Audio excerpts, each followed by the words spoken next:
Congratulations, it's a boy. Or congratulations, it's a girl.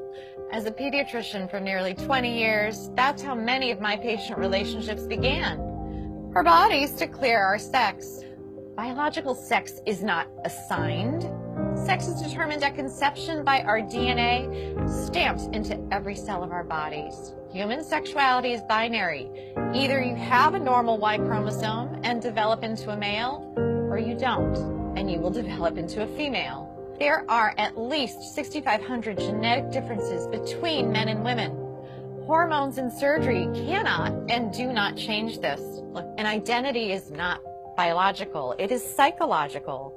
Identity has to do with thinking and feeling. Thoughts and feelings are not biologically hardwired.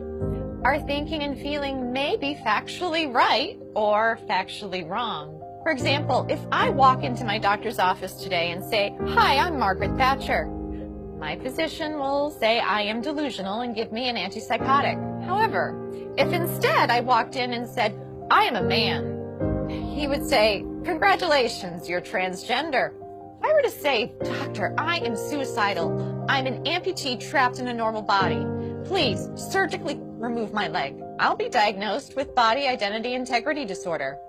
But if I walk up to that same doctor and say, "I'm a man, sign me up for a double mastectomy," my physician will. See, according to most mainstream medical organizations, if you want to cut off a healthy arm or a healthy leg, you're mentally ill. But if you want to cut off healthy breasts or a penis, you're transgender.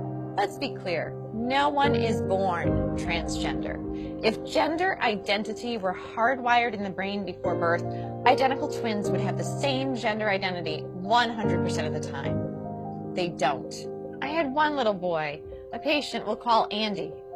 Between the ages of 3 and 5, he increasingly played with girls and stereotypical girl toys and started saying he was a girl. I referred the parents and Andy to a therapist. Sometimes mental illness of a parent or abuse of the child are factors. But more commonly, the child has misperceived family dynamics and internalized a false belief. In the middle of one session, Andy put down the toy truck and held on to the Barbie and said, "Mommy and Daddy, you don't love me when I'm a boy." What the therapist learned is that when Andy was 3, his sister with special needs was born. She required significantly more of his parents' care and attention.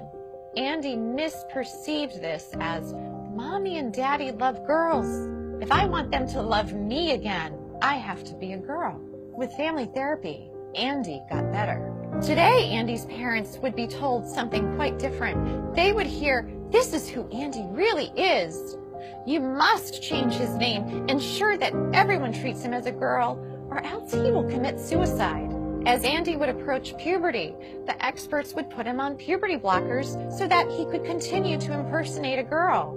Experts assure us it doesn't matter that we've never tested puberty blockers in biologically normal children. It doesn't matter that when blockers are used to treat prostate cancer in men and gynecologic problems in women, that they cause problems with memory.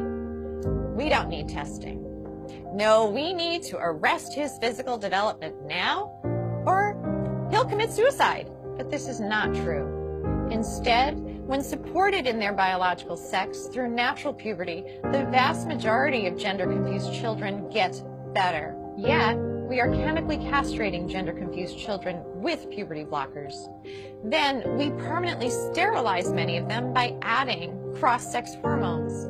Cross-sex hormones are estrogen and testosterone. Those put young children at risk for heart disease, strokes, diabetes, cancers, and even the very emotional problems that experts claim to be preventing. P.S. If a girl who insists she is a man has been on testosterone daily for 1 year, she's cleared to get a bilateral mastectomy at age 16. Now, mind you, the American Academy of Pediatrics recently came out with a report that urges pediatricians to caution teenagers about getting tattoos because tattoos are essentially permanent and can cause scarring.